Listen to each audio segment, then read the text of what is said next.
Today we're going to be talking about soft body armor for police and security work. We're also going to be talking about the different protection levels and why it's a better idea for everyday wear than hard body armor, at least today in 2017. Stick around. Put your hands up here on the car. Up on the car. No, don't put them in your pockets. Hands up on the car. There you go. Right there. So we're going to start off by looking at what the NIJ standards are for soft body armor. Now, the National Institute of Justice sets standards for all body armor sold and manufactured inside the United States, and soft armor comes in 3 ratings currently. They used to have under the 05 standard, which isn't produced anymore, but you might find for sale on the used market, a level 1 soft body armor, which would stop and have minimal back face deformation for .38 special round nose ammunition. This isn't built anymore in the United States. It's not sold as new anymore. So there really isn't a whole lot of point in talking about level 1 armor, because there isn't a whole lot of point in using level 1 armor today. It really doesn't stop most of the threats that we see on the street. Level 2A is the next step up. It's 9mm ammo at 124 grain FMJ at 1,225 feet per second, or 40 Smith & Wesson 180 grain FMJ at 1,155 feet per second with minimal backface deformation. In other words, if you get shot with basically target and range ammo, this will stop it and it won't have enough deformation. It won't push through the vest and push into your chest far enough or in your abdomen far enough to cause bleeding on any of your organs when you're hit with basically target and range ammo. So that's level 2A standard. Level 2 standard is 9mm up from the 1,225 feet per second up higher to the point where you could fire 9mm, the specialty subgun ammo, out of the subgun and it will stop it, or 357 mag jacketed soft point 158 grain ammo at 1,340 feet per second. So that's pretty hot, pretty heavy 357 mag ammo out of a 4 or 5 inch barrel. It'll stop that without causing any type of internal injuries to you that should be life-threatening. From there you get to level 3A armor, which protects for all of this stuff, and 357 SIG, 125 grain FMG at 1,410 feet per second. That's smoking. That's pretty fast for basically a 9mm size cartridge. And 44 mag, 240 grain, but so jacketed, semi-jacketed hollow points, only at 1,340 feet per second. That's also pretty smoky, but that is definitely not the hottest 44 mag round you can find. So very often people water this down and they try to tell you level 3A is the best to have because it'll stop everything up to 44 mag, and that's not entirely true. Well, body armor will stop certain things. The back face deformation you have to worry about, and it's only specific cartridges that they're tested against. So if you get a 305 grain 44 mag out of a 5.5 inch barrel like my Ruger Red Hawk, it may not be stopped even by level 3A armor, but the plus side of this is that you're very unlikely to run into that type of thing on the street, so we have to kind of play the numbers. Now obviously, as you move up levels, you add thickness and stiffness relative to other levels of the same type of armor made with the same type of materials. There's a bunch of different materials that are used, and those are constantly evolving, so it's not worth talking about any specific material that's used in body armor construction. But when you have something made of, say, Kevlar, and it's a level 1, it's going to be a lot thinner and a lot more flexible than something made of Kevlar that's a level 3A.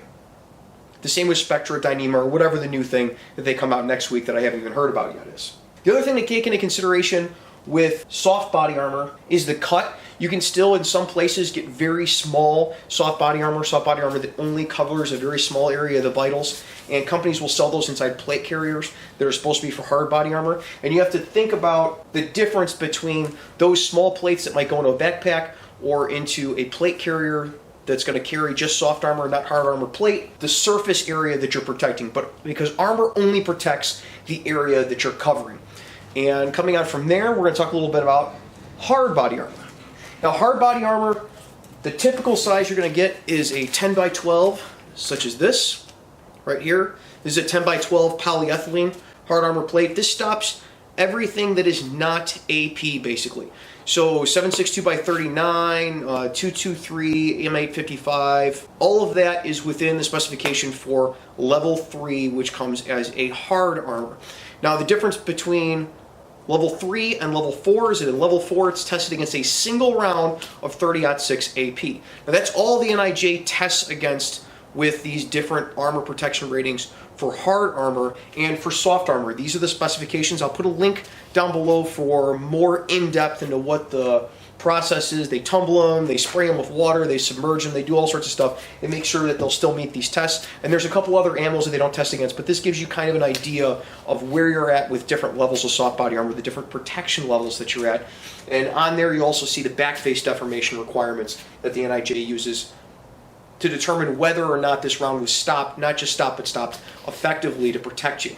Now with hard body armor and soft body armor, companies come up with higher standards than what the NIJ tests for, and that's great. We can get armor that is level 2A plus, level 2 plus, level 3A plus, but you understand that there aren't any regulations that say what a company can claim that their armor stops. So they could test it, they could independently test it, but that doesn't mean that the NIJ certifies anything as level 3A plus or multi-hit capable. Currently, 2017, there is nothing that specifies how multi-hit capable soft body armor is or hard body armor other than what the NIJ specifies.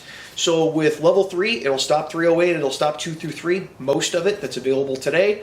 With level 4 hard armor, it'll stop a single round of 30-06 AP, and that's all they test against as of when this video was being put out.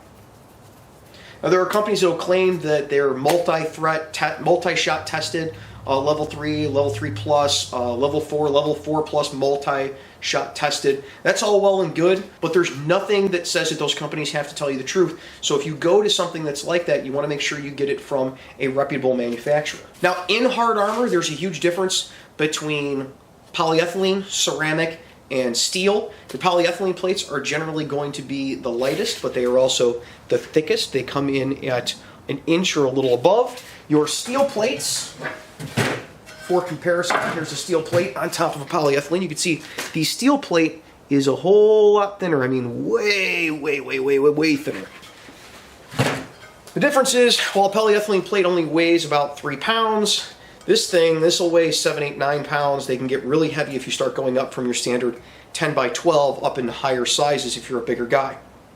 Ceramics kind of split the difference, and they're the ones that you're going to most commonly find in a level 4. They come in between 6 and 8 pounds, but given their size to weight ratio, they come in a little better than steel, but a whole lot worse than the polyethylene. For that, what you get is armor-piercing 30-06 protection.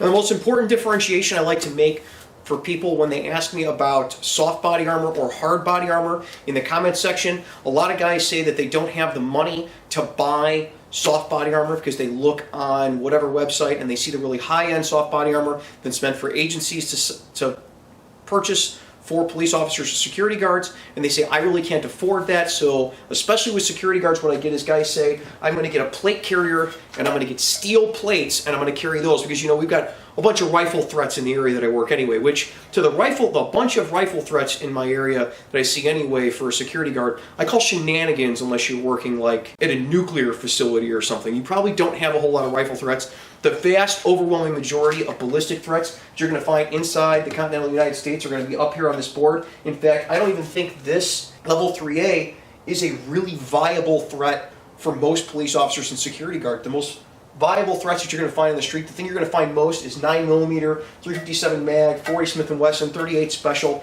Very rarely you're ever going to recover a 44 mag on the street. And 357 SIG became part of the level 3A standard because it seemed like it might become the next big thing, but it really hasn't blown up out there, and so we're not even getting a lot of 350. I don't think I've ever seen a 357 SIG gun that was listed as stolen. So this isn't a huge exigent threat unless you're carrying 357 SIG as your duty ammo. You may want to get level 3A just because 357 SIG is only really defeated properly by level 3A armor.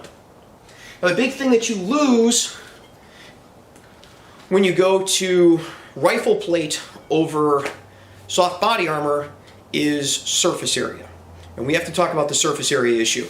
When you go to rifle plate, you only get this 10 by 12 area. This is protected from everything from 7.62 by 39 and 223 down. So yes, it will stop all of these handgun rounds. But you miss out on all this side protection and most of your back protection because most people's backs are, you know, pretty wide, and we're only covering a small area of our body with rifle plate. So we have to be careful when we decide we're going to go to rifle plate instead of soft body armor that we really need the rifle protection more than we need the full coverage handgun protection. This entire area underneath my armpits and along my back, all the way around me is protected from handgun fire when I have soft body armor on. But if I wear just the steel rifle plates, that's all I get.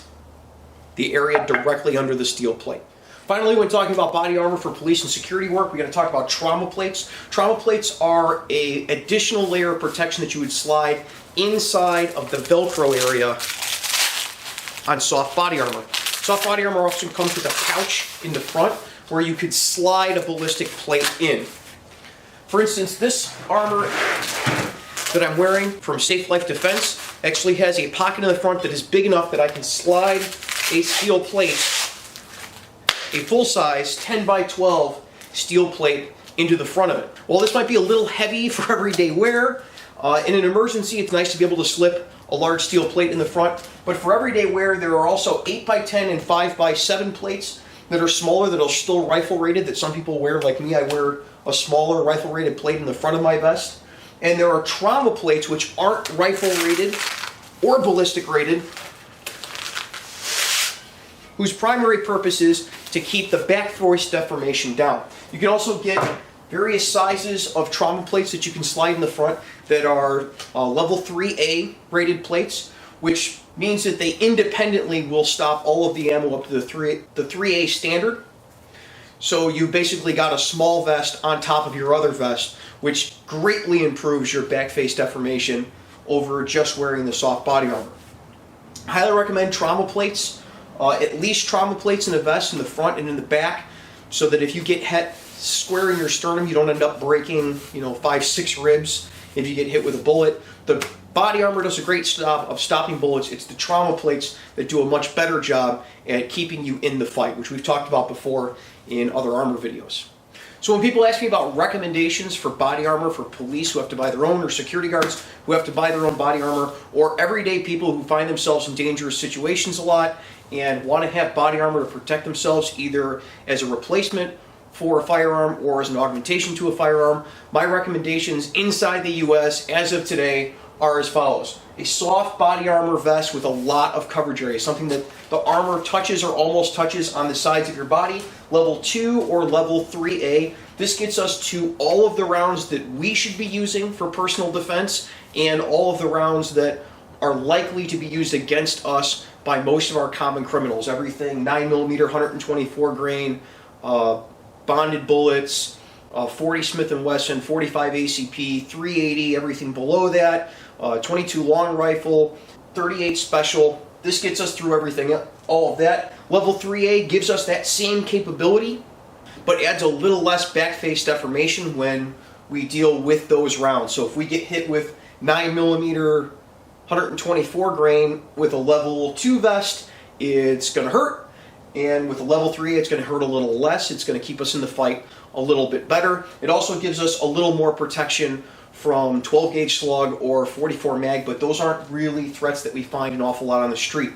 I also recommend a trauma plate at the minimum, and a small ballistic plate I think is ideal. Something in the 5x7 or 8x10 category, depending on whether we're going to go with the trauma plate or the small ballistic plate and how much each of those weighs, depending on the circumstances that we're working in. I would always love to have a trauma plate front and back so that we can stay in the fight a little bit better if we do get hit, and a small ballistic plate at least in the front to augment the ballistic protection that the soft armor gives us over our most critical area, our vitals, our heart, and our lungs. If you guys have any questions or comments on this, please put them down in the description down below. If you like this type of content, you should check me out on Patreon, where you can see these videos in advance for a small donation.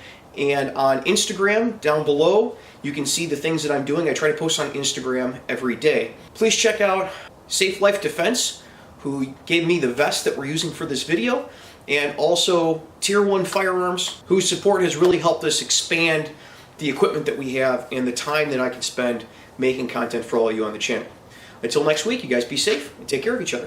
I'd like to thank all the Patreon supporters, and especially the shift supervisor level Patreon supporters that we have listed here. Your contributions are what allows free field training to continue on and become better. Thank you.